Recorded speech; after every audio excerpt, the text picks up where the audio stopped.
kind of top left across. Enrollment by gender, we're 50-50 essentially, male, female. Enrollment by class, that just kind of breaks down who's on the dental plus the medical, but when you look at enrollment by tier, your number one tier is family. That is straight hats off to the contribution that the county has for family tiers. 42% family, we don't see that very often. That's unique in this marketplace. In the world we're moving, where claims are going up, we're seeing families getting kind of squeezed a little bit, less and less claims there. So, or less and less dollars going that way. So again, hats off there. Employee only is the next one there at 35%. On the bottom left there, enrollment by age, obviously the only two that I kind of jump out at me, we have 9 members, 65 plus on the plan. It's something we always just want to make sure that we're educating on Medicare, the benefits of the programs that are out there and the cost savings potential when Medicare is looked at as well. And Derek and I can always have that conversation at open enrollment. Next page there, the health and RX claims overview.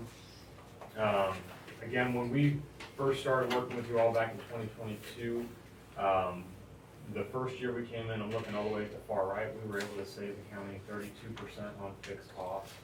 The next year we saved 14%. And then we had a little bit of a jump there. Last year we had a 0% renewal.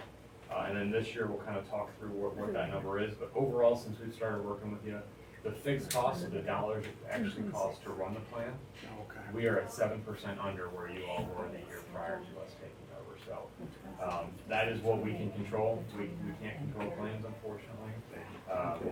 I do what I work my hardest to control what I can, and controlling those fixed costs is very, very important. Enrollment has steadily increased when you go back left on the left there, from 106 when we first started working together to 126. When you look at the fixed cost line itself there, it doesn't really give you the picture, but if you look below that chart where the fixed cost started about $360 per member per month, we're down to about $340 per employee per month on fixed costs there. We did increase your specific deductible in 2023, 2024. With that, we lowered your aggregating specific. So again, you guys had a $35,000 specific deductible with an aggregating specific when we first met of $295,000, one of the highest I've ever seen. We moved that to $45,000 and dropped your aggregating specific to $150,000. With our accounts continuing to rise, I'm going to show you here in a few slides kind of our benchmark of where we normally see our specific deductible. We are a little under that. And again, one thing we'll talk about is being under $50,000. We had a few carriers who automatically said they would not work with us because they wanted to see a higher specific deductible. So one thought I have, and my recommendation at renewal is to look at moving that specific deductible up another $10,000, and there's great savings to do that again, to save on those fixed costs. The last thing I want to point out, your specific reimbursements, that no column there, when you look at your fixed costs on the far left versus your specific reimbursements, in 2022-23, for instance, you guys had specific reimbursements of $399,000, almost, well, let's round that up to $400,000. We paid out $276,000, so we paid $270,000 to protect the plan from paying $400,000. So insurance lost that year, but we still saved money. We still saved 14% renewal. That next year, we had $573,000 of specific reimbursements, and we paid $300,000 in fixed costs that year. So again, insurance lost money on us once again. That's why we had that increase the next year. That 39% kind of caught up to us. But we're seeing that where it's kind of coming back level again in the last couple of years. Just a quick review on the 2025-26 claims overview. We want to make sure we are as transparent as possible with any fees and costs that are charged to the county. So when you look at that there, our max claims fund, that is the maximum that the county can spend in any given month or the annual year for your total claims. So right now, through 9 months, we're at $1.2 $1.19 million in claims. Your specific stop loss, that's that first, the highest dollar fixed cost that we just talked about, what we're paying insurance to protect us from that $45,000 specific deductible. Paying about $26,000 on a monthly basis, $233,000 year to date. Aggregate stop loss, this protects against the plan going over those maximum claims funds. Very, very much smaller number, that's at $11,937. Meritain TPA fee of $64.40 per employee per month. The Bucadian network admin fee of $40 to bring what that total fixed cost is. So far year to date, the plan's paid about $356,000 in total fixed costs.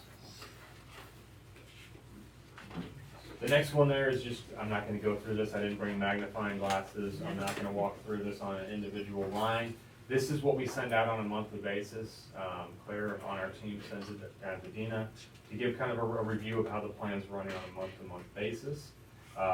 Right now, the one thing I will point out, claims over specific, we have that $150,000 specific deductible. We still have $132,000 to go there. The plan has done well in those specific reimbursements that we haven't actually reached that total dollar amount. And again, that's a dollar for dollar trade-off. So if we don't hit that dollar at the end of the year, the plan wins by saving those fixed cost dollars. Couple pieces on benchmarking. And again, I'm going through this quick. Please stop me if you guys have any questions. I do want to save time for a renewal discussion at the end. This is paid per member per month reporting. So when you look at this one, our reporting column, the dark blue, is current year. The comparison period is last year. The line that goes across is Meritain's book of business. So where are we versus last year? Where are we versus Meritain's overall book of business? So your employees are, the cost of the plan for employee only, or for the employee itself, is $679 per member per month. Last year, it was $901. Meritain's overall book of business is $759.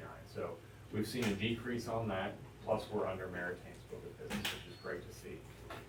When you look at spouses, we've seen a little bit of a bump there, $768 to $928. But again, we're about $60 under what the book of business is there with Meritain. Dependents stay almost the same, $311 to $313. And then when you look at our total there, we are right on track with Meritain's book of business when you bring together both our employee and our spouse there.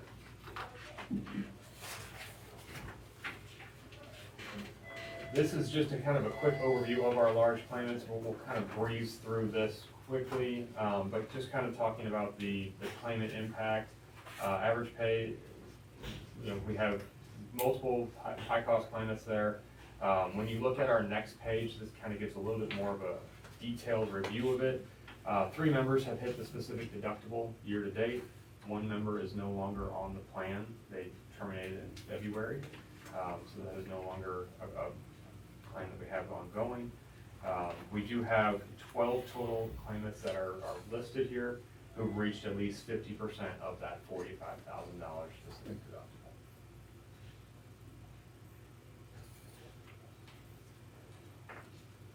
The next slide there, plan overview. This again is just kind of going over what we just talked about with where those claims are. It's breaking it down though on a pharmacy versus inpatient, outpatient office visit look. The one thing that jumped out at me is your pharmacy's dropped. We don't see that. I've told you guys multiple times in the years past, we're seeing pharmacy just continue to increase. That has become a very, very large expense item is pharmacy. I have multiple groups who either exceeded their medical spend with pharmacy or are becoming very, very close to it. So that is a trend I very much like to see.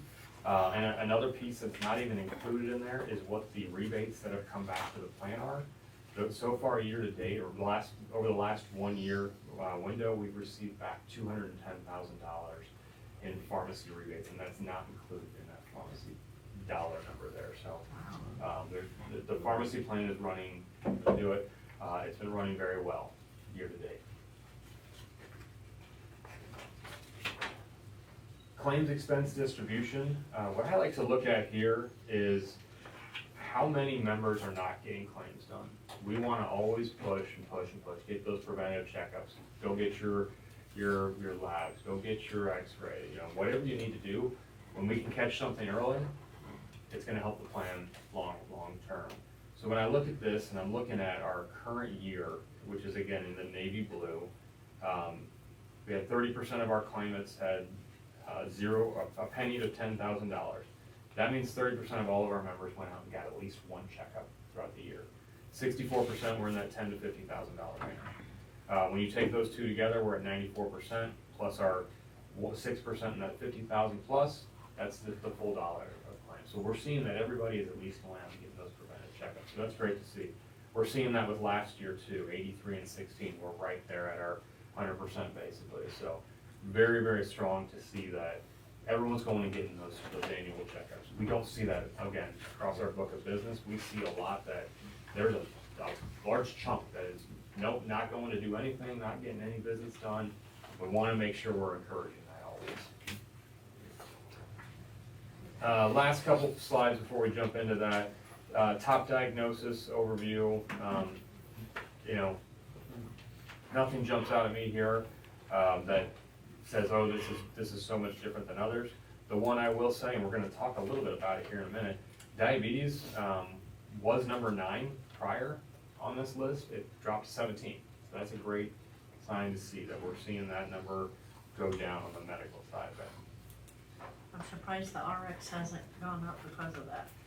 So we're going to talk a little bit about the RX side of it with the diabetes and just the cost that it is.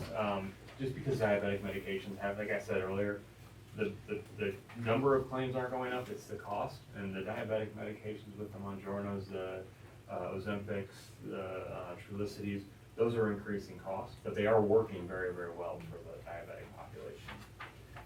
When you look at your RX overview slide, the one that jumped out at me when I was looking through this again, our generics dispensing rate for prior year and this year seemed a little low. Last year, we were at 77%. This year, we're at 83%. But the real telling number is below that, and we're right in the middle of the page there under drug mix. The generic substitution rate. So when there is a brand available, how many people are taking that generic instead? 96.9 last year, 98.4 this year. We can't get much better than that. We're never going to have 100% generic. Every time we can push a generic, it's going to help lower that cost. But we just talked about, hey, pharmacy's gone down. How is that? Well, our generic increased 7%.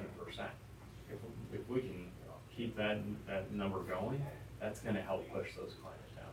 Because the brand is, the cost of a brand drug versus the cost of a generic is so, I mean, so wildly different, and it's hard to talk about.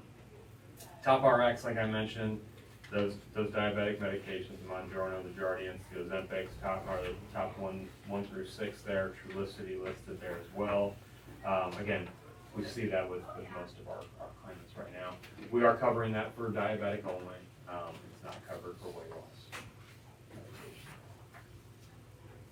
The last one there, anti-diabetic costs and utilization. Again, this is just kind of a review of what all those diabetic medications are. We are continuing to monitor the diabetic medications. I know that, one of the GLP-1s is coming out with a pill form. I'm hoping this will continue to push those costs down as they move away from the injectable.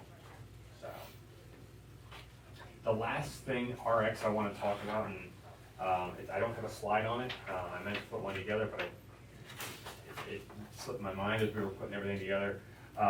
The Kansas House Bill 20, have you guys been made aware of that? I know Derek sent some emails out. Does that ring a bell at all? The what now? The Kansas Senate Bill 20 on the PBM reform? Yes. Yes, so that is going to affect Cherokee County.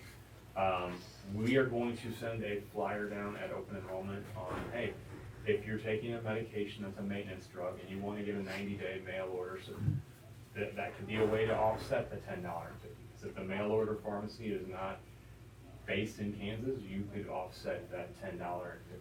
Essentially, it's any drug dispensed in the state of Kansas for your plan is going to incur a $10.50 dispensing fee.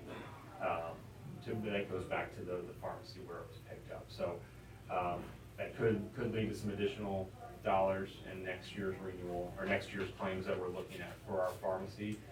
We will make sure to include that flyer, just to give everyone a reminder. Mail order is very, very underutilized. But it helps save members money on their copay, and if it can help save the plan a little bit too, might not be a bad idea to push that as well.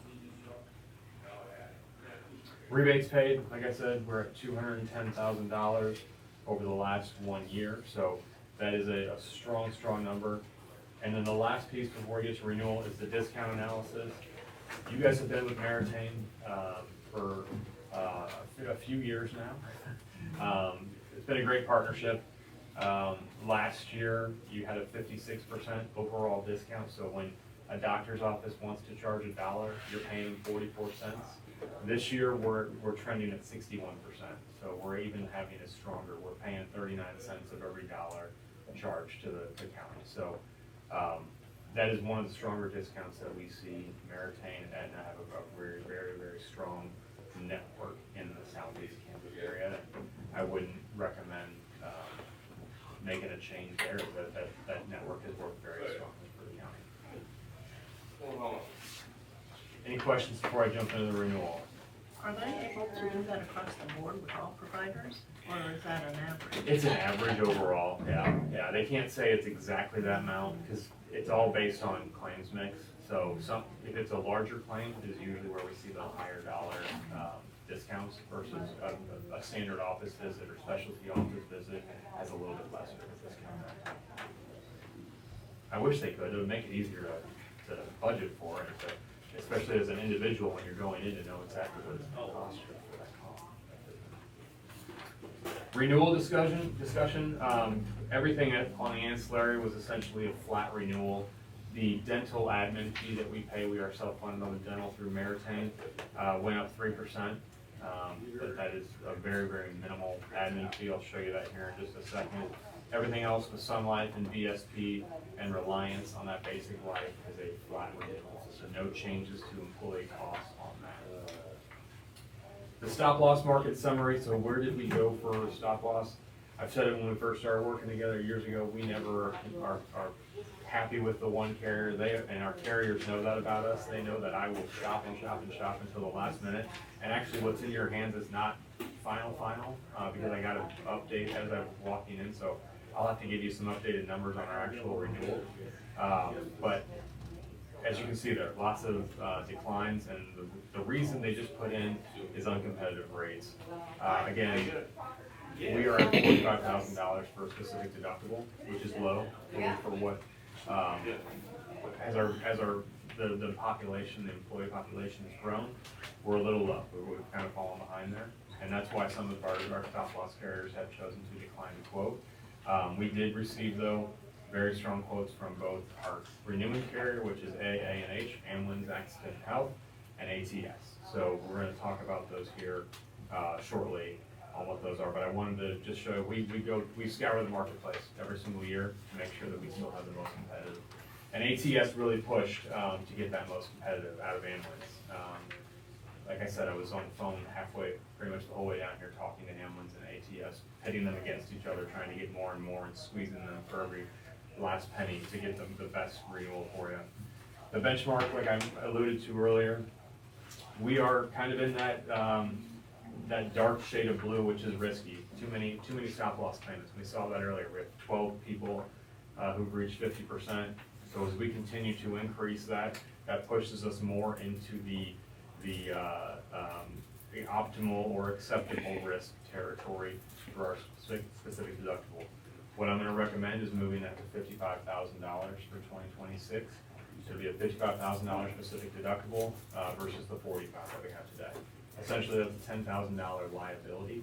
But as you'll see here, we are saving $4,000 off of our current rates, and we're saving about $54,000 from what the renewal was on the specific deductible to make that move. So when I look at that, I want to see 2.5 members of savings. We're getting about five members of savings to make that move, to make that jump up.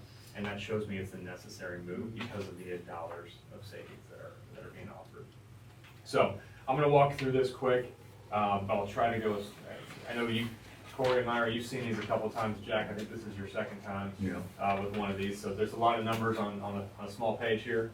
Our current with Amwins, if you remember last year, we negotiated a flat renewal. Initially, Amwins came in and wanted to give us a 10% renewal across the board. We were able to negotiate a flat dollar renewal with them, which, looking back, I'm always going to take the savings and run, but part of that, they're increasing their factors a little bit because of how much I squeezed them last year, essentially. Our renewal with Meritain is the first column. So they came back to do everything dollar for dollar, the exact same. Their fixed cost came in at a 12% increase over current. And that's the $347,000 to protect off of one member reaching $45,000. Currently, that dollar number is $297. So they wanted about a $50,000 increase to our specific deductible year over year. When you take in the factors that they included, overall the renewal was about 17% over current. So when I got that, that's when I got to work. ATS came in and said, hey, we'll do the same. We'll charge 4% for the fixed costs. They're a little bit lower on their fixed dollars. So that immediately jumps out at me is that's a great buy right there. But they came in and their factors were higher. So the claims, the maximum claims came in and they were actually about $50,000 higher than what Amwins is, our current carrier, to come in at about an 18% increase over current. That's the middle column there. So the far right column, our second column over from that, the $55,000 specific deductible. And I'm going to focus on this one because this is the one I'm going to recommend to you guys. And if you can see on my page, I have scribbles all over it because as I parked, I got the updated numbers. So if you have a pen, the single rate for specific deductible went from that 153 down to 141.01. The family rate went from 415 to 378.32. The annual total went from 321 to 293.729. So essentially, to move up by $10,000, we're going to pay $4,000 less next year in overall fixed costs for our specific deductible. That is a savings, like I just said, of $54,000 between the current contract or the renewing contract and this contract here. That is a very, very strong buy, in my opinion. So you just have that much savings to move $10,000. Like I said earlier, it's usually $25,000. That's what it was when they initially gave us. If you look at that, they were at 321. They were about $26,000. I said, not good enough. Give me some more. That's an ATS gave us that additional dollar amount. That's why I knew I could push them to get those additional dollars off, and that's how we got to that about $49,000 of savings. That, when you bring in the fixed cost plus the claims at the bottom, that updates our maximum, the bottom dollar, from 2.432 there to 2.354, or essentially a 14% increase over current.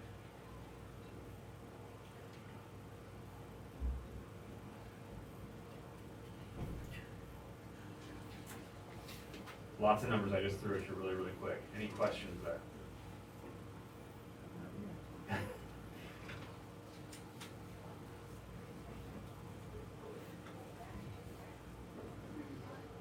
As I've said in the past, my number one goal is always to push the lowest dollar cost for you guys. And the lowest, when I say lowest dollar, I talk lowest fixed cost. The reason I say that is we have, as a county, we need to budget for that renewal amount. The 2.354. When I look back at this slide though, our history, we have only gotten into the 90s twice. So we've only been at 90% of that maximum 2 times in the last 5 years. Not saying it's not going to happen in 2026, 27, but we had a year of 69%, 90%, 90%, 82, and we're at 76% year to date. So we are well under that maximum. I will always tell you to budget to the max but then when we don't hit it, we put those dollars in reserve account, so we have it for the year that we do hit that total maxed out. So that's why I look at that and say, that's a really strong buy, because yes, the budget goes up, but what our actual dollars out the door before claims is going down in 2026, 27.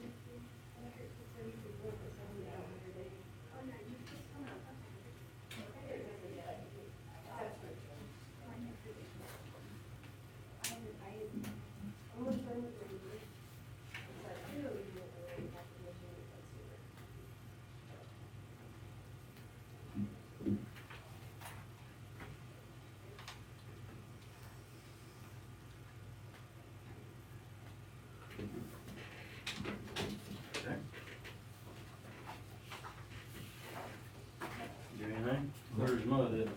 There's mud. With your guys' approval, I'll go ahead and lock that one in, for renewal, and we will start working on rates and everything else from there for you guys.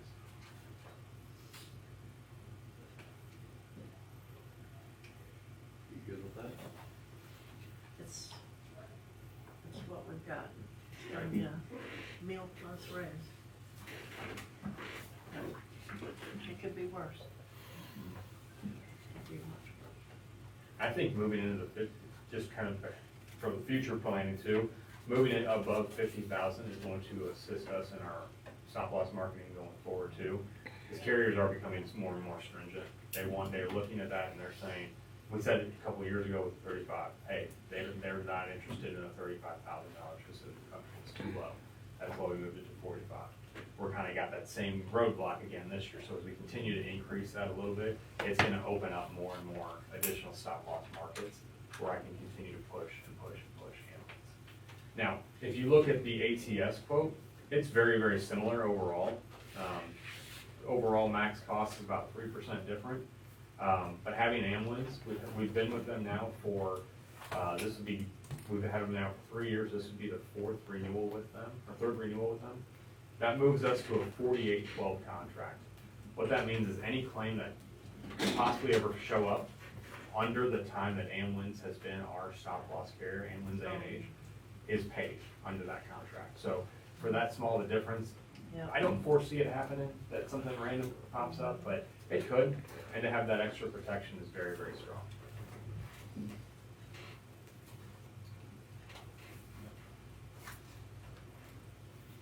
Is there a state law, I know there is in Texas, I experienced that recently, that they have to bill within a certain period? So it's not a state law. We have in our stop loss contract, a 1 year, essentially a 1 year statute of limitations, that if they don't send that in, they can, the plan will deny that bill.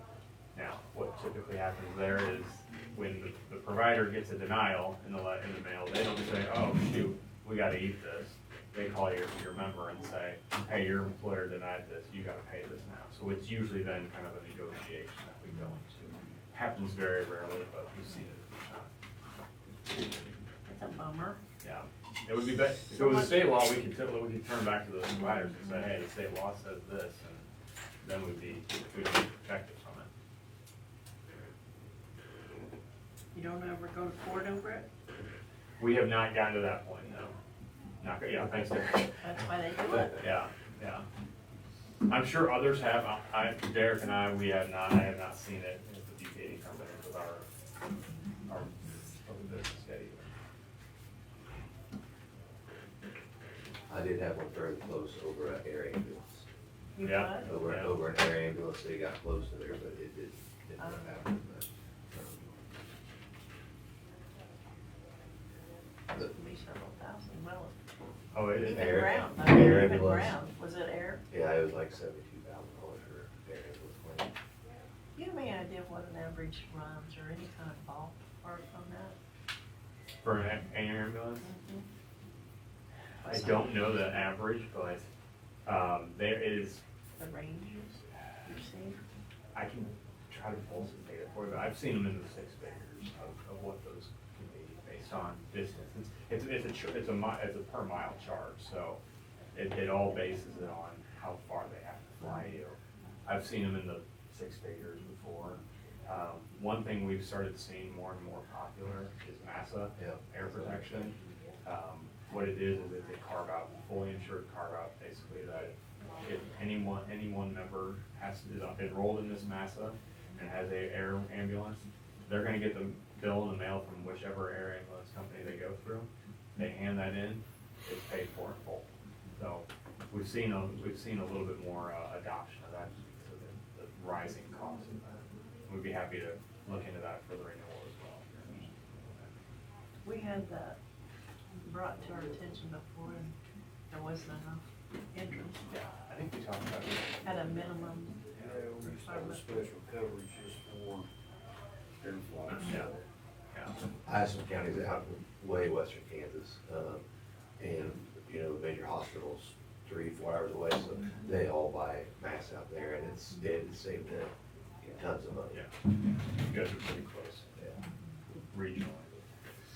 So if you guys, with your approval, we'll sign that stop loss contract for you guys, and then we'll work on rates and everything from there. Okay. Last thing I wanted to just leave you guys with, I'm not saying this is something we need to do today, tomorrow, and the next week, or the next year, but it's something that's coming up more and more in the marketplace. Gene therapy carve-out, like I said earlier, there's not more claims, they're more expensive claims. What this does is it's $475 per employee per month, and essentially it carves out these 20 different solutions. They're therapy solutions, and these are the $1 million plus medications, you know, annually $1 million plus. So essentially it would be $6,400 for the county annually to protect against these 20 or so. The one that is probably the most common, or not common, but the one you've probably heard of is if the plan were to have a hemophiliac plan, it would cover that, all those claims for that member at no cost to you. That, you know, typically that can be very, very expensive claims for that diagnosis as well. So something to think about as well. I'm happy to get more information if you guys are interested in diving into that as well. Yeah, at least get some information. So Yeah. we kind of start educating ourselves on it. Yep, we'll do. See if it's something that would be beneficial to Yep. have on the plan. Yep. And it might be one of those things that you have for 20 years and never have an issue, but it's still less than if you had the issue. Perfect. Okay. Well, thank you, Commissioner. Thank We you. appreciate your time. Sorry, I was talking fast. It's all good. Thank you all. Thank you, Doug. Okay.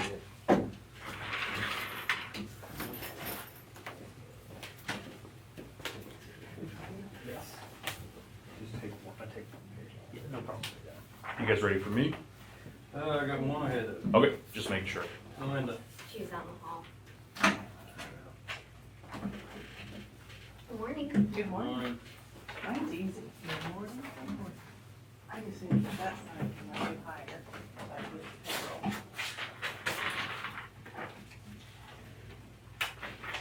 Oh, I Sorry, thought, I'm making it awkward right here. I thought you were the one. Thank you. Yeah, I did. Here.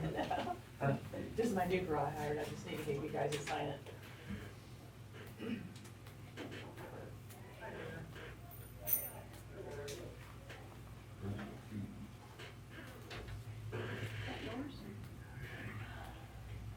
Nope. Motion to hire Crystal Eaton as an office assistant at the rate of $15 per hour. Second. Motion second, all those in favor? Aye. Motion carried.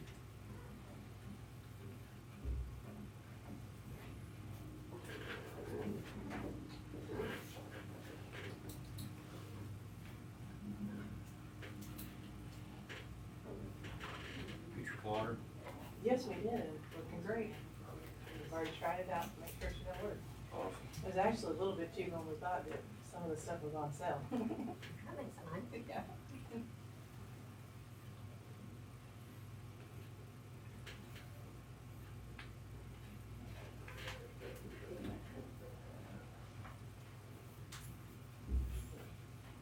Thank you.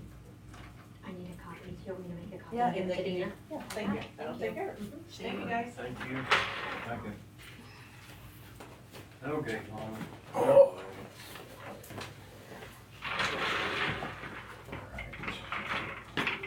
Brought you each a folder with a bunch of paper and information to go over the road restoration, which I think you guys would like to go over first before any updates. Got this out here. I brought one for you too. So, I sent the report to Junior about 3 weeks ago. It was after you guys had already had the meeting, and the week after that was when we had like 10 inches of rain, so he wasn't here. So he came in last week, talked to you guys, I was watching, he got a few details incorrect at the beginning. So the first page in there, you'll see this paper, that's what was sent to me. So that was a total of $66,655.92 is what I got from Cody Zook. Almost 36,000 of that was equipment costs. He used the FEMA pay scale for that. So I know that Myra, you asked last week about direct costs. So materials and labor, that came out to just under 31,000 that was paid for by the county for asphalt and for the labor. And we typically have fees when we do these for equipment as well. A lot of the other counties, from what I've seen, they don't use the FEMA pay scale. I'm fine with that because that helps me figure out what was used so that I can go and look at how much the government would cost to do this using the FEMA pay scale. So that's why he brought up the difference between our costs. So I was able to do, I have this is a full copy as well. I have the original here with me and then the full copy of all the details of the asphalt and the labor rates and whatnot, but, sorry, I lost my place there for a second, but, Breaking out the, yes, so the difference between my IGE and the county's costs, I was able to get that very close because he used the FEMA pay scale. So the $72,000 number that he told you last week was from my estimate for how much it would cost the government to do the work versus the county and what we got. So from that, this document here, this is the actual road restoration agreement report. And so this first page here details kind of a summary of what was done, what happened, what the payment is for reimbursement, and some information there on how we came to that conclusion. So basically I put in originally for the full amount, I was told that I need to quantify the amount of damage that was done to the road by EPA work versus how the roads were before. And so what I was given that's been used before that got approval was this document here, which is the PASER manual for paved roads. And so in this document here, it lays out certain types of damages to roads that are paved, what to look for, how to determine certain types of severity of damage. And as you get back into the further reaches there, it's page 14 and 15.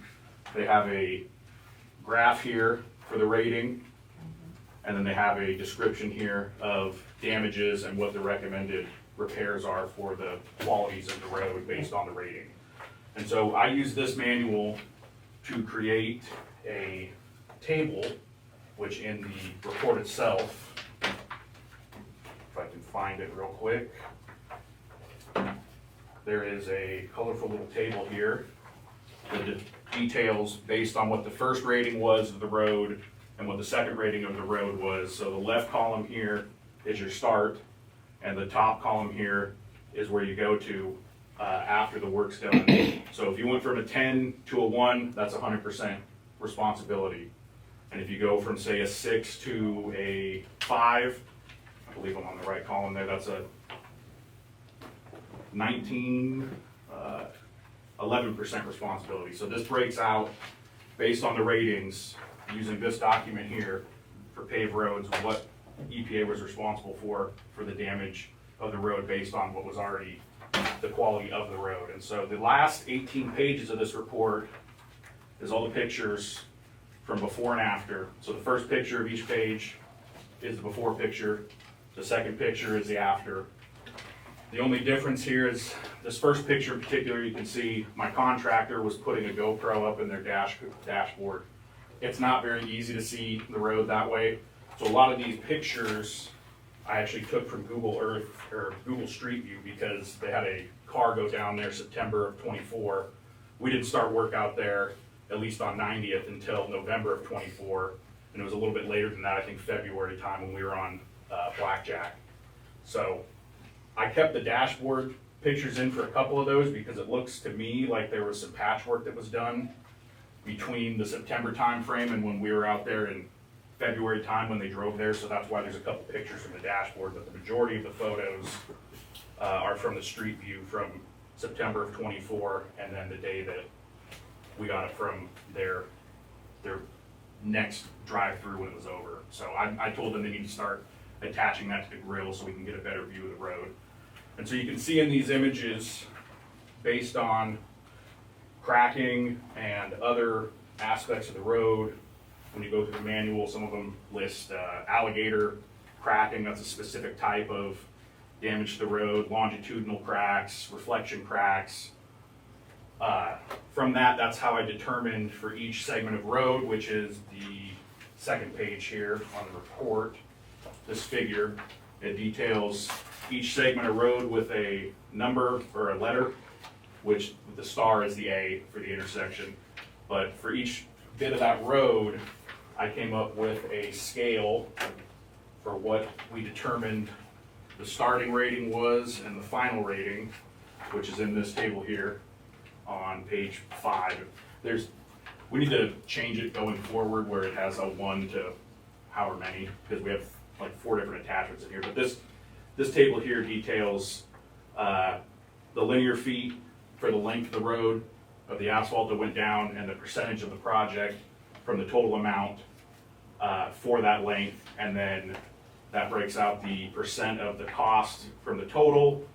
You have your starting rating and your ending rating, and then the next one gives the percent responsibility. We have it listed as downgrade here, and what percentage from the total percent of the construction cost for each one of those lengths is, and then it has the detail for how much that cost is for reimbursement for each segment of those roads, with the total coming out to $20,305.06. And so, because we had to go to this manual, use this manual, and the county wasn't involved in the initial rating process, that's why we used the $72,000 number for the government IGE instead of the $66,000 number that was given to me by the county. That ended up giving around $2,000 more back to the county using that. So basically, this is what I have to use to determine reimbursement for the roads. And the proposal is, moving forward, is that when we have a haul route that goes on any county roads, we'll get it approved first through Junior. And then after it's approved, either together or separately, Junior and I will go out, look at the roads, and work together on determining a rating for either a quarter-mile or a half-mile section of the road that we're using, and come up with a starting rating. So we know what the starting rating is, and then after the work's done, we'll go out, we'll do the same thing, either together or separately, depending on how busy he is, and come up with a rating for what the downgrade is of the road from the initial. Why was that not done on this project? Because our city's, or county superintendent at the time told us that he had made efforts to do that very thing. I remember saying, we're just gonna Cody? trust.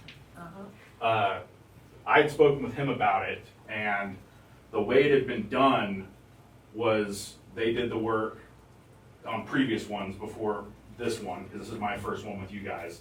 The repairs were done afterwards, they sent us the bill, and then we went from there. And the issue there is that we've had a lot of issues with getting those paid out in other counties for the roads, and so they've been sitting for a while, some of those. So I had to come up with a plan for how this would go about so that we could get it paid out for reimbursement. And this is the way that they're gonna have to do it in other counties as well now, because we haven't been able to get the reimbursements for those counties with the way that it was done before. So I was going off of what I was told have them do the repairs, send us the bill, and then go from there. But in order to get it approved, I had to have some kind of documentation of what the responsibility of the damage to the road was from EPA's work.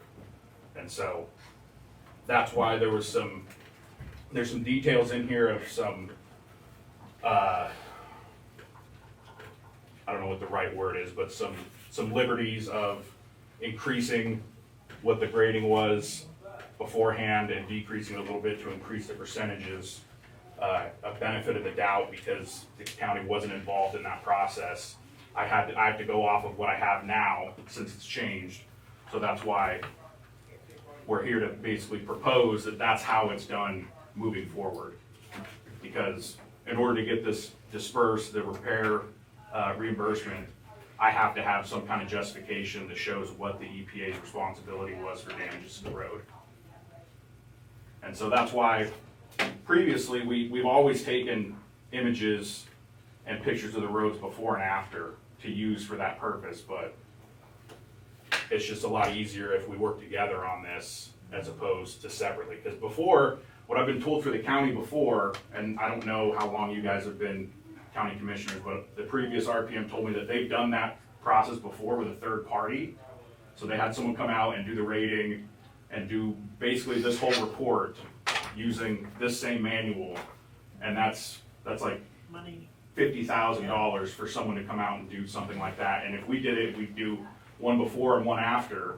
So we're talking $100,000 to accomplish something that we can do together and figure out what the rating is before and what the rating is after. And what we can do moving forward too, if it's easier for the county, is we can figure out what the grading is before and what it is after, before any repairs are done, so that you guys are aware of what percentage of that cost it's gonna be. You could give us a bid on what you think it's gonna cost to do the work, and then we have more of an idea beforehand of what the reimbursement cost is gonna be to the county, so that we don't have this where we come afterwards and we just have what we have, and we're trying to figure out how to get reimbursement paid out, and where there's no issues with how it was done before and disagreements on ratings. So, but based on what I was given by Cody Zook, direct cost that came out of the county's bank account, I would assume, it's just under 31,000. We're reimbursing 20,300, so about 2/3 of the direct cost. And the only other thing I can think of that might be something that you guys would want to change is when it comes to equipment costs, we can either do it this way, where we use the FEMA rates and we just lump that in with the total cost, and then the percentage just comes out of that total cost. Or if you guys have an idea for like a flat rate, because obviously there's wear and tear on your guys' equipment when you do the work, and there's diesel costs as well, especially nowadays with how expensive it is. This was all done, I believe in August of 25, so we're almost a year after that, which is this whole process of me trying to get this together to get a justification. This should go a lot quicker than this one went moving forward, but there could be a flat rate that you guys determine. We want, this number of dollar amount for our equipment use plus the materials, or we could just do it the same way with using the FEMA rates, and then that's just lumped into the total cost and it comes out with the percentage that way. I think there's pros and cons to either one. If you have a flat rate, you might get more money on a less intensive repair job. You might have less money for a more intensive repair job based on how much wear and tear there is to the county equipment. So essentially, that's what I have for the justification on this report for the reimbursement of $20,000, 305, I can't remember off the top of my head. This second section is where I would have Junior sign. If you guys approve this, I can't disperse any money without an agreement from the county. Moving forward, if you guys would like, I could change this section as well so that all three of you have a signature line. You could all sign if you want, or we could just keep it as just Junior. So, and I also included the gravel road manual as well. So for the gravel roads that we have, Swally, Star Road, Ballard, I would have to use this as well. The difference between the paved road and the gravel road is paved roads go from a scale of 1 to 10 or 10 to 1. Gravel roads are 5 to 1. So there's a larger percentage for a downgrade of the road on gravel roads.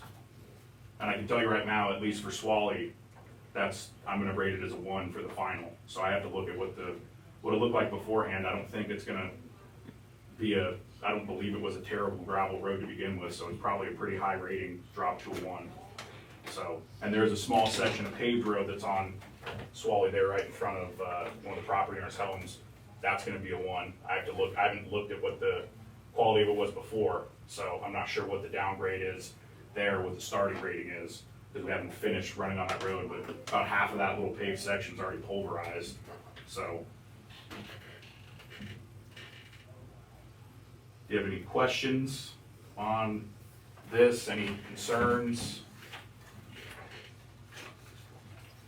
I don't have any questions. Well, I'll be honest with you, you just handed it to me, so I haven't had a chance to look at it. Okay, I wasn't sure if I'm sure Junior, I'll have lots. I wasn't sure if Junior had given it to you No. last week or not. I knew that he had one, but I didn't know if he left it with you. I don't know if he had a chance to read the whole report either with how much was going on a couple weeks ago with repairs, so. And I gave you a copy because this section here, there's some legal terminology and whatnot that's involved in that.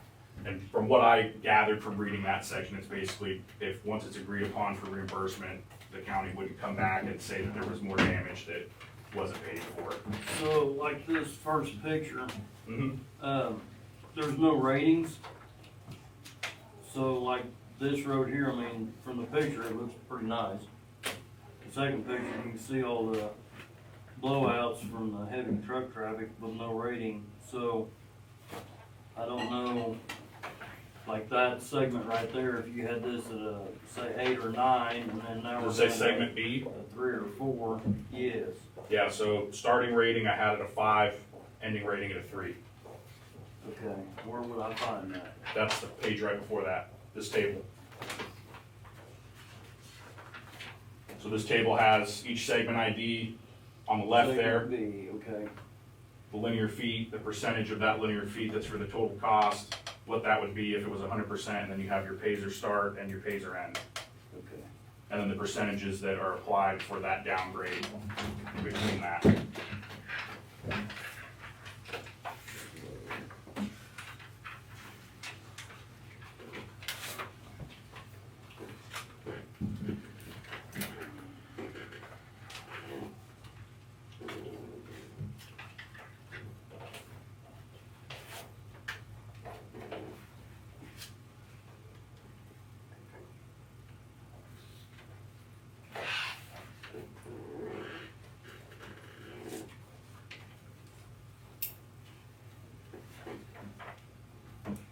I'm just comparing your 5 in this book compared to the picture in there that's a 5, Mm-hmm. so we'll just have to, I mean, the only thing we got was that paper that Junior gave us last week. That's all the information I've got. Okay. So, Well, this is the give me a full. lot to digest here real Yep, quick. that's fine. I just wanted to make sure, I had planned to come today anyways for my updates.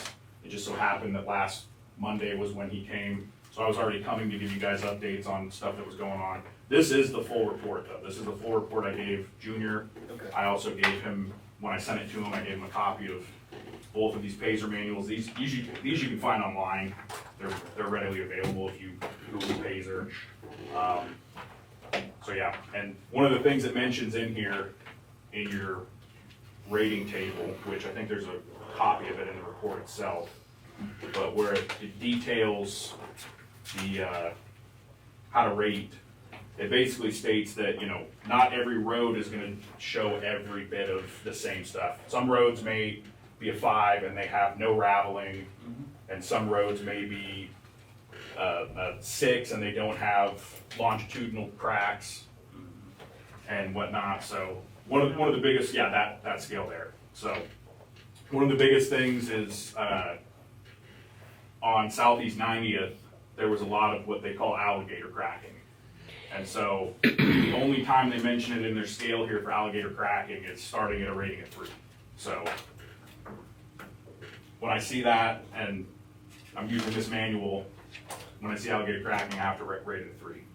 So, and I'm not sure off the top of my head, yeah, there's several on 90th Street that I had to rate a 3 because of that. And what we did too, because just an example, on the Missouri side, there was a site that used the same scale that they rated the entire road as opposed to separate segments, because my proposal is either quarter mile or half mile rating per haul road. This one in particular, because you guys were involved, I just went, what can I rate this segment? Where does it change? Where there's a difference? So there's more segments in this than there will be in the future, because we'll go at a quarter mile or a half mile depending on what you guys think is agreeable to. But in southeast Missouri, they rated the whole road a 2. They just did the whole road, and they determined that was a 3% repair for how much they would pay back to the county. So they had, I think, over $100,000 for repair on the whole road. They were only reimbursed 3%. We changed this scale since then, because obviously if we go from a 10 to a 9, a 10 is a brand new reconstructed road, a 9 is technically considered what it is now, which is a fresh overlay. If we go from a 10 to a 9, I think on here it's like 2%. I don't think you guys are gonna do any repairs if it goes from a 10 to a 9. So we made the top scale lower for the percentage downgrade and made the bottom scale higher. So I think, look at the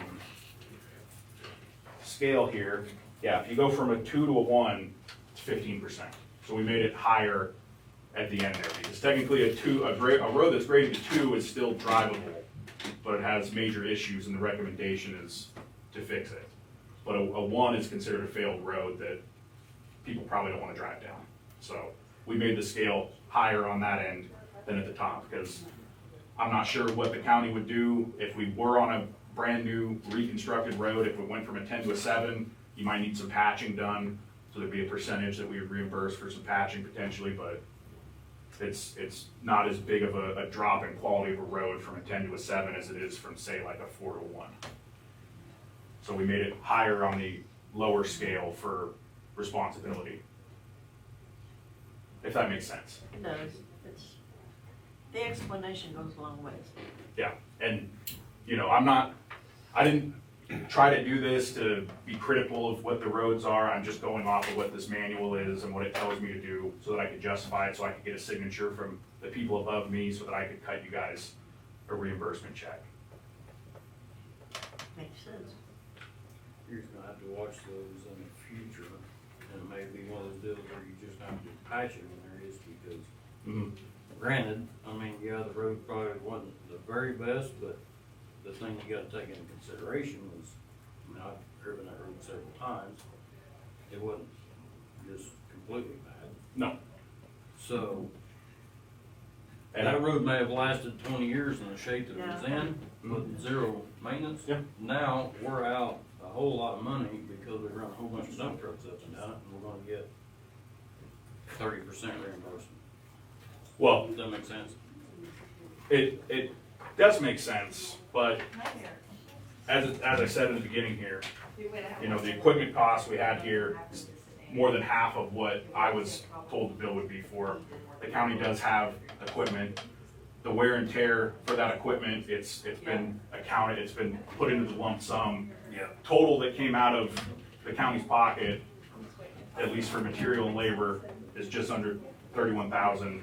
We're reimbursing 20, so we're basically reimbursing 2/3 of what it costs to, in labor and materials to fix a road, so. Yeah, it's just something we're gonna keep in mind. Yeah. Still. And that's why I wanna do this together. Yeah. So we have a better idea, because then you guys can determine if you wanna do a fresh overlay over the whole area, or if you just wanna patch the really bad spots and then cut down on that cost. Yeah. And so, that's how I want it to be done in particular, because this, where we just do whatever we want, and then you guys fix it however you want, and I come back, I don't wanna say, hey, I'm only gonna give you $5,000 for, Yeah, 'cause you know. to be honest with you, this is the first time I can remember even being reimbursed anything. Mhm. It's still at the, Well, I did send you guys that letter that said I was committed to yeah, working with you guys to do this. It's just I can't pay for damage that wasn't done by EPA. So, and that's the issue is when you put a fresh overlay down, it technically brings it up to a 9 rating. So whatever the starting rating was, that's where you guys lose out on, I guess, because it's not 100% reimbursement, but it's still fairly significant amount based on the ratings that I had here. And I think moving forward, it'll work out better for you guys to determine how you want to go about the repairs. we just gotta be careful in the future, 'cause Mhm. that third there takes up quite a bit of budget. Oh, yeah. For the entire county, especially right now with the weather conditions. Oh, yeah. Road conditions. And I have something in here for that too on the updates, yeah, because there was a lot of issues on that, and that's why I was letting Junior call me back when he had time, so.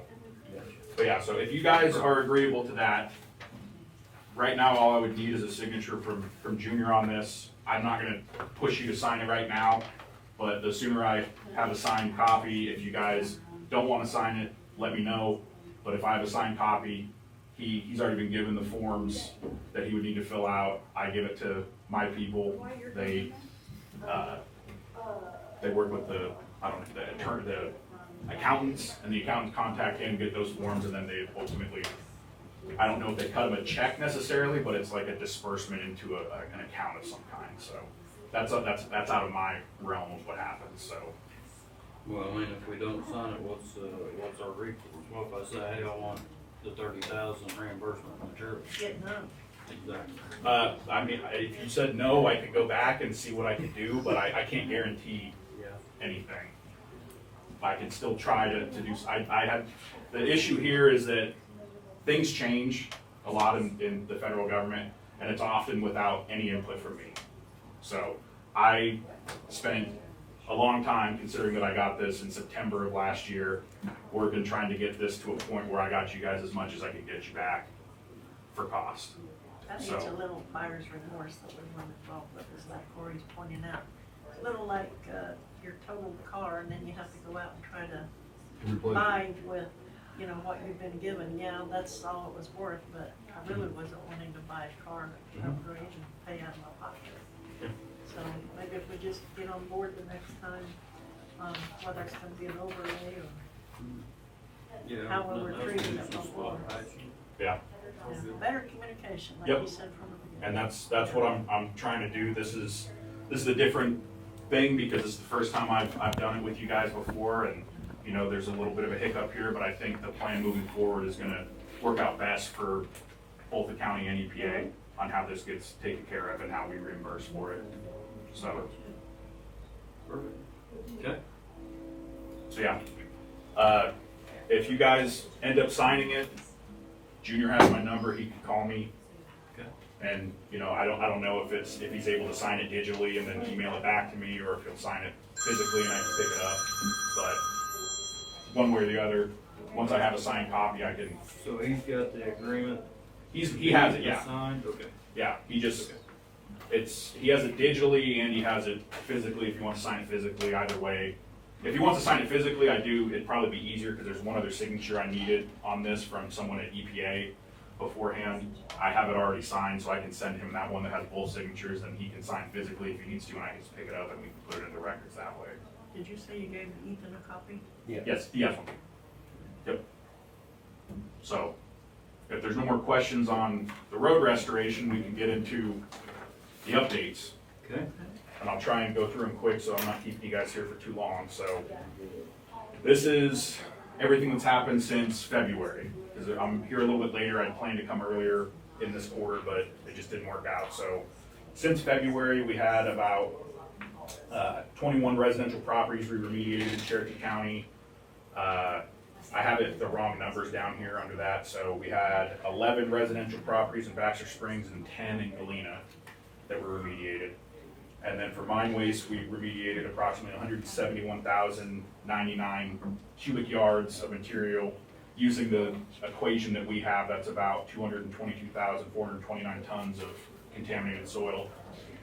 And then just moving into the line items here, The residential contract, it's ongoing, we're getting into the construction season, so they're gonna be doing more work right now. It's kind of been slow because of the weather and because of the cold season, we were kind of restrict what they're able to do. But they do have a couple large properties in, I think one of them in Baxter Springs that they're gonna address, I believe in August. So there's an apartment complex that's gonna take probably a whole month to do the whole thing, and they're gonna do it in sections so that there's not an open pit around the whole thing. But I just wanted to mention that there'll be a pretty large one done in August under residential. We have the Quapaw Cooperative Agreement remediation, that's at the end of Grove Road and Southwest 10th. That's pretty much done. They just did all the repair work on that site. If you've driven by it, it looks pretty good. The vegetation's really good there. And with that heavy rain we had, the little creek there kind of stood up to that. So I think it's a good testament of the design that, you know, we can't stop everything when you have high rainfall, but it didn't flood the property owner's house. It just kind of got up to his driveway, so not too bad. But that one's pretty much over with. We just got to do the final walkthrough with the property owner.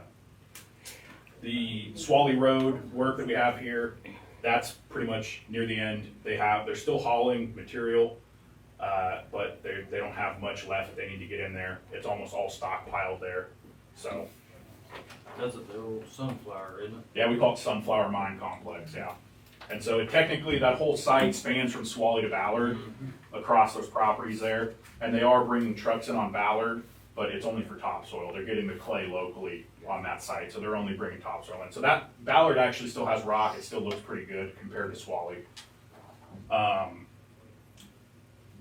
Creek, so that's the area that's right there between 10th and 20th, just north of Star Road. They're almost done with the majority of that work north of Star Road. They still have a lot of wet stuff where the creek is that they're getting, but they're moving pretty quick, and we'll be exercising the option year for that, which is the south side of Star Road. And their plan right now, they're getting most of it. They're going to get their clay for the north side off of that site. So the only hauling they'll do is from 30th Street. They have a topsoil source. They'll bring topsoil in via Star Road. And I've told them they need to talk with Junior because they originally talked with Cody before he left. And so I told them they need to get a hold of Junior and make sure that Junior's okay with what their plan is for hauling. I know there's a culvert there or a little bridge that they weren't supposed to cross. Their plan is to build kind of a ramp off the road around that so they don't go over that and damage that when they bring the topsoil in. But the waste that they're bringing in, they'll just go straight across Star Road in one section, and then they'll go into the north side and go into the repository from there. Cherokee County Health Department, they're holding monthly sessions for blood lead testing and education. That's still going pretty well. We have our quarterly meeting Friday this week, so we're still doing pretty well with that. We're trying to figure out a way to get more attendance to those meetings, so I don't know if there's anything you guys can do, but we're trying to get the word out that they're available for blood lead testing for children and for health education. So number 6 here, that's when we had that large rain that was where Tar Creek is, it washed out a large section of Star Road there. So I built it into that contract to do maintenance on Star Road because my original idea was they were gonna come out and use Star Road and just loop around. They've stayed on site and went in from there. So they have money that's been set aside to do repairs on Star Road. So when it washed out there, I called Junior, let him know, hey, we have the ability to do this if you've had any complaints about it. So they put down about 1,000 tons of rock and brought that road back up there for Star Road because it makes it safer for the public and it also allows our work to keep going as well. So we put down some rock there to fix that road up. I was told that it got eroded down to some of the pipes that are going under the road there. The pictures that I saw, I didn't see it, but he may not have had a good angle of it. But they did that last week. They put some rock down. I'm going to take a look at it here later today when I get out there to do my oversight. So I guess I should mention that area where Tar Creek goes under that road and our design says that it's not adequate for the amount of water that goes through there. We can't make any changes to the road because that would be a direct improvement. There's been talk of the possibility we could do something because it could help us later down the line in these heavy rain events. But I just figured I'd mention it, that our design, it calls out specifically that what we're doing with the creek shouldn't make it worse or better. So it should remain the same, but that area is so flat, it has nowhere to go. Once it gets to the state line, it fills up and kind of just runs as a giant sheet. So we're hoping that when we're done, they're doing some wetland creation up in the northern area of that work site. We're hoping that when we have heavy rains like that, it'll have more capacity to hold water and hopefully cut down on what would come across that road and hopefully not do as much damage as it did this last time, but I just figured I'd mention that. And then I have another contract that's coming up. I can't really give a lot of details on it right now because we haven't solicited it yet, but hopefully next quarter it'll be out for bid. I can give you the overview map of what it's gonna look like, where it's at. So it's nowhere near the scale of what Sunflower or Tar Creek is. It's a smaller contract. And then I have some updates for the Weir site. I'm not the man for this, so I'm just gonna read it verbatim off of here. For residential yards, a proposed plan is planned for public release summer 26. There'll be a 30-day comment period for that. Once the document's published, so the public will be able to come and give us their input. They can read it, they can say what they like, what they don't like about it. We're required to give a 30-day public comment period for those documents. And there'll be an in-person meeting with EPA scheduled during that public comment period. So if people don't have the means to give us information via email or online, they can come to the public meeting for that. So this was planned to happen a while ago, but it kind of got held up at headquarters. We're trying to find ways to do this work cheaper and more efficient, and so it kind of got held up while we were working on some things. So it was supposed to happen kind of like in February, March time. It's now summer instead of when that's going to happen. And then they have an early action interim report record of decision that basically says, hey, this is what we determined that our remedy is going to be for this. That's what a record of decision is. We say, this is how it's going to be addressed. This is the problem, how we're going to address it. So that document is planned for public release in 2027. And then it says right here that all the residential yards that qualify are planned to be addressed after that record of decision comes out. So. So we know. Yep. And then the last thing I'll say, and I just want to bring it up, is I've heard some talk, and I know there's a lot of stuff going on with solar and wind and whatnot, but I was told that somebody had made an argument that EPA was contaminating more land than solar would. I'm not involved in any of that, I just deal with lead, but I just wanted to clear up any misconception. Any waste that we take from a site doesn't go to a site that's not contaminated. All the waste, when we compile and put it into a repository, it goes to a site that already has contamination and waste. And then we cover that up with clean clay and topsoil and vegetate that. So we're not taking waste and taking it out of the site. We're not taking it to someone's, property where it's a nice area and we're just dumping it. It's only going to places where it's already contaminated. That would be addressed if we had a way to get rid of this stuff without piling it up and covering it up. So just so you guys are aware, we don't recontaminate already clean land, and we don't take it off-site either, because there's off-site rules. There's more that goes into that. It all stays within Cherokee County. So just so you guys are aware, if you've heard anything about that, I've heard some stuff, and I just wanted to make sure that it was clear that it's only going to places that are already contaminated. So. I was at the meeting, your work was brought up. The only question I got for you is on that, once you guys remediate a piece of property, not your repository size, but once you go remediate a piece of ground, by EPA standards, it is now deemed clean. It depends on if there's waste left in place. Okay. And typically what we've seen is we get down to clean at least at about 2 feet. So Right, there's get all your TZ soils and. yeah, and if there's no waste left in place, then yeah, it's cleared for I can't remember the exact terminology, but basically free use, unrestricted free use. So like one example is on Southeast 90th, where we cleaned up that railroad. The person who owned that wanted to build a house on it. We had to, in order for him to get a loan from the bank, our lawyer had to write what's called a comfort letter, which basically says, hey, there's no concern at this property. And the only thing we put in there was that once it is built, that they should probably still have the ground tested for residential soils just to make sure. But yeah, if there's no waste left in place, there's no restrictions on it. And if there is waste left in place on a consolidation site like the repository, that's really with the state, not with the EPA. The state has what they call EUCs, environmental use covenants. And so that will restrict certain things you can do on that repository, which is essentially you can't overgraze it. You can't put 100 head of cattle on a tiny area and kill all the vegetation. You can't build a home on it, stuff like that. So you shouldn't dig into it. You can't Yeah. inhabit it. Yeah, it's basically, you gotta make sure that it stays vegetated and there's nothing there that could cause a release and break through the cap. Other than that, there's not many restrictions other than that either too, so, but that's all on the state side. EPA doesn't maintain EUCs. Yep. So, yep. Any other questions? Sorry for being up here talking No, you're for as good. long as I did. And just so you guys are aware, if you ever wanna come out and see some of the work sites that we have, just let me know. I'll give you guys a tour. I can show you a lot in an hour.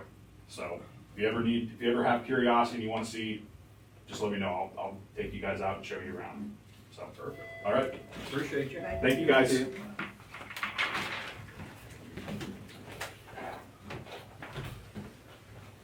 Okay.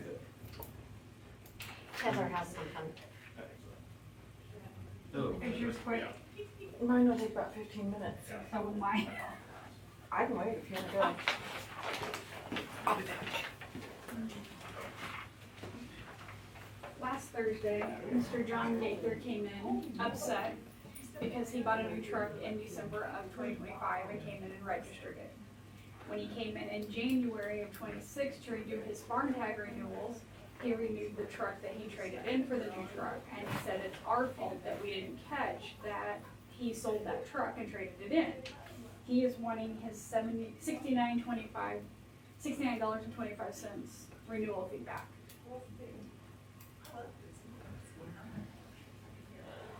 He just switched Hold tags? He did not switch tags. He got a new tag on the new truck. I thought it was, okay, I thought it He was. bought a new truck in 25.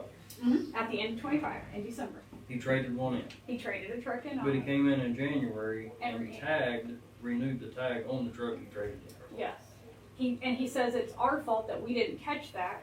And I'm like, I can't tell you what anybody in this county drives besides myself. It'd be nice if I knew what everybody in the county drove. It'd make my job easier at times. He just transferred his old tag to his new vehicle. Well, he got a new tag He got a new tag and then he renewed his tag for the on old the vehicle. truck that he traded in, but he didn't let the county know that he traded it in. He went ahead and renewed the tag on Oh, And he said it was our fault that we should have caught the fact that he traded that truck in on the other truck. We run into that for many, many, many times over the years. I told him all I could do was Yeah. talk to you guys and I mean, that Being the affects fact all that it was- personal property. There's a lot of people that have sold things and. I was like, I go, that money that has already technically been distributed, because it was done in January, so the January distribution's out. He just went Mom? back. The only thing you His can do registration. is if he wants to bring it in today is And he, prorated, correct? and he'd get a prorated amount. But he wanted the whole amount, but I told him I could talk to you guys, but that prorated amount would be the easiest. I think the proration is the way to go because that's how we've done it for years and years, you know. I don't even know Have if we've these- really got any say so in this, do we? Well, that was gonna be my question, because that's the state, right? Property tax would be through us, but like I said, it's already been distributed out. Okay. So, Proration would go in and take it away from what is going to currently be distributed in the next distribution in September. okay, would it show that those tags are canceled? It would also? then. Okay, I think we'd be fine to go either way on it. As long as it shows that those tags are canceled and it's actually, because it's property tax money, it's for, on our end, not the state's end, The state would have a little bit of registration, but not a whole lot. yeah. The distribution doesn't affect, my opinion is we're gonna start one-on-one, anybody that comes in. and I'm perfectly fine with the proration. We've got a lot of people that have been told, I'm sorry. Yep. Hundreds And that's what I tried hundreds of explaining to people. him, and after he left here, I guess he called Ford and told Ford that it was their fault that they didn't tell us that he had traded that truck in.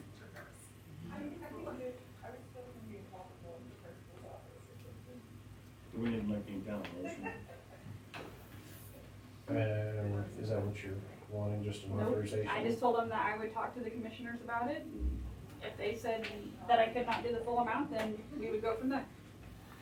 We're Okay, just choosing not to take any action. That's fine. No action. That's all I needed.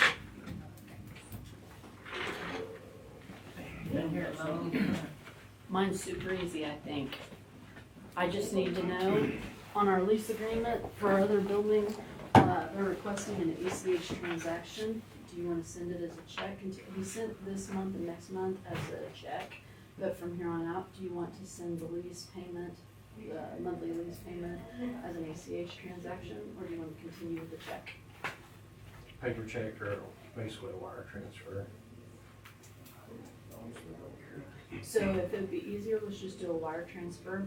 Heather just needs a motion, and then we'll have it sent in. I fill out a voucher for it through Dina, and she sends it to Heather, and then they send it to them.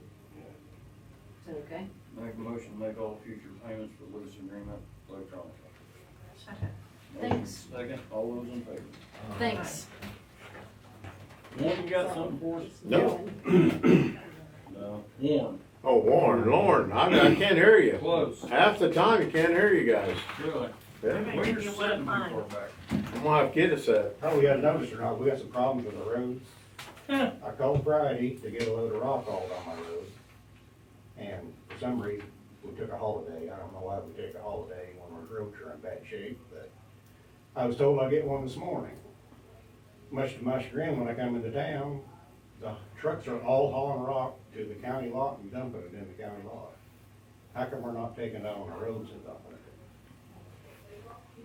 There's 4 culverts within a mile of my house that are all rusted out. 2 of them are glazed. We just keep pushing dirt on top of them. They wash out, we push more dirt on top of them. How come we're not replacing culverts? They've already spent all of our yearly money for culverts this year. That's what this piece of paper is this morning that they You don't hear that every year. Yeah, we don't have much So money why for don't culverts we- each year. Why don't we put more money in the road budget? We don't take care of the needs in Cherokee County. We spend millions of dollars on junk we don't need. How many new pickups do we need? How many new mowers do we need? How many brand new graders do we need? We don't use them. We might as well just park them all. And let's start hauling rock and let go. This thing's like a Laurel and Hardy show, except it's not funny. It's not funny. You're right. No, it's not. We've neglected our roads for the last 5 years. We Probably haven't the last cleaned any ditches 75 out. years, to be honest with you. We haven't cleaned any ditches out, so the water runs down the road instead of run down the ditches. And they all wash out, and then we wonder why our roads are washed out. We need to find somebody who knows a little bit about around the county. I don't know. But do you suppose there'd be a possibility that they could quit hauling rock to the county and put some on my driveway so I can get to the highway without a whole other pickup? On your driveway? I can't get to the highway without a whole other pickup. Your county road is muddy, like this deep. And it's in your district. Maybe I'll drive around in your district today on these county roads and see what you think of. What's your address?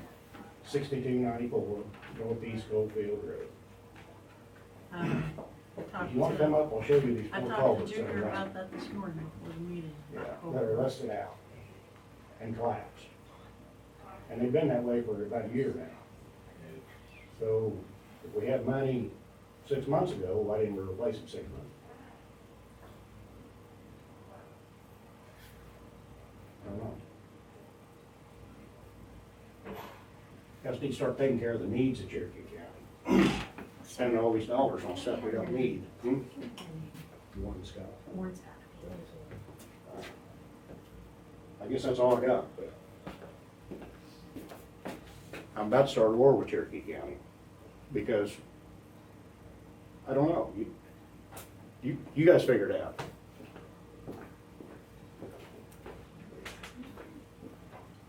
Next.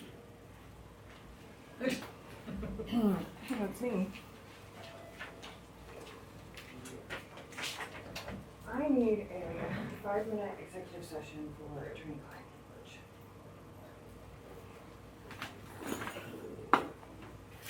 Motion for 5-minute attorney-client executive session, city commissioners, county clerk, and county council, and his constituent. What did I say, 5? It's 5 gonna cover it? Okay. Return at 11:14. Second. Motion second, all those in